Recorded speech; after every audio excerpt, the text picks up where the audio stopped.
Bonjour, je suis Gaël Châtelain-Berry, bienvenue sur mon podcast Happy Work, édition du lundi, le podcast qui va vous permettre d'attaquer la semaine du bon pied.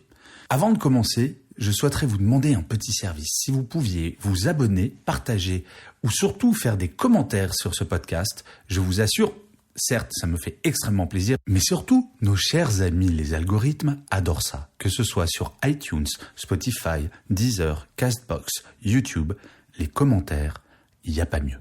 Allez, on y va. Cette semaine, j'ai décidé de vous parler d'un sujet fondamental. Que dis-je fondamental? Essentiel. Votre réveil et la façon que vous avez de commencer votre journée. A priori, si vous écoutez cet épisode, c'est que vous y êtes arrivé. Et oui, vous êtes sorti de votre lit, à moins que vous ne soyez encore sous votre couette. Mais bon, pour certains, ouvrir les yeux, ça a été facile. Pour d'autres, moins. Mais selon une étude, pour 64% d'entre vous, ce matin, vous avez snoozé. Vous savez, ce petit geste qui fait que votre réveil sonne, vous appuyez sur un bouton magique et il ressonne 10 minutes plus tard, le snooze. Alors le premier conseil pour bien commencer sa journée, ne snoozez plus jamais. Et en fait, l'étude montre qu'il y a 2 motivations pour le snoozer. La première, c'est « je vais me reposer un peu plus ».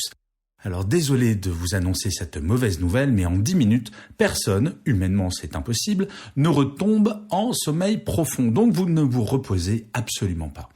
La deuxième motivation pour snoozer, j'ai pas très envie de commencer ma journée de boulot maintenant, donc je vais rester au lit sous la couette 10 minutes de plus.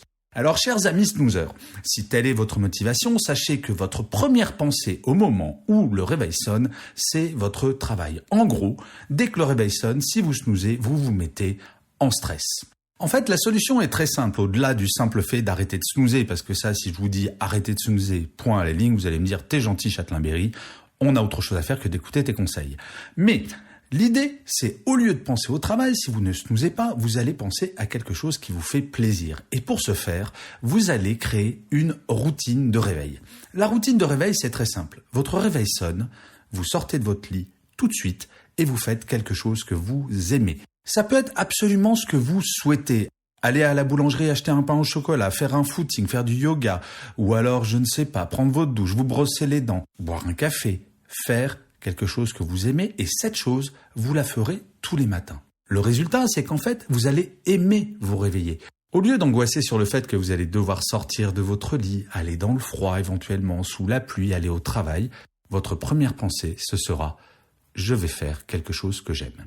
Alors ensuite, vous allez lire un grand nombre d'articles qui vont vous expliquer qu'il est fondamental de faire du sport, de manger équilibré, de méditer, de faire du yoga, etc., etc. Alors là, moi c'est simple, je dis « stop ». Vous devez trouver une routine qui vous fait plaisir et surtout qui est adaptée à vous. Vous voyez, par exemple, moi, je ne prends jamais de petit déjeuner. Et tout le monde me dit depuis des années, « Oh là là, mais qu'est-ce que c'est mauvais ça !» Peut-être que c'est mauvais pour certaines personnes, sauf que moi, mon métabolisme n'exige pas que je mange le matin et je vais avoir faim normalement vers midi. Bref, ça me va très bien. Ma routine, elle est très simple. Je me lève, je prends un café, j'adore ça et je commence à écrire. Prétendre qu'il n'existe qu'une seule façon de vivre, qu'une seule façon de bien faire, c'est nier que nous sommes toutes et tous différents. Il y aura autant de routines matinales que de personnes. Et la routine de réveil, au-delà du fait que vous devez commencer votre journée en faisant quelque chose que vous aimez, cette routine se déroule jusqu'à votre arrivée au travail. Et pour le transport, pareil, pas de règles. Vous pouvez lire, écouter un ou plusieurs épisodes de Happy Work, écouter la radio ou commencer à lire vos emails. Le trajet vers votre travail, en fait, c'est une transition.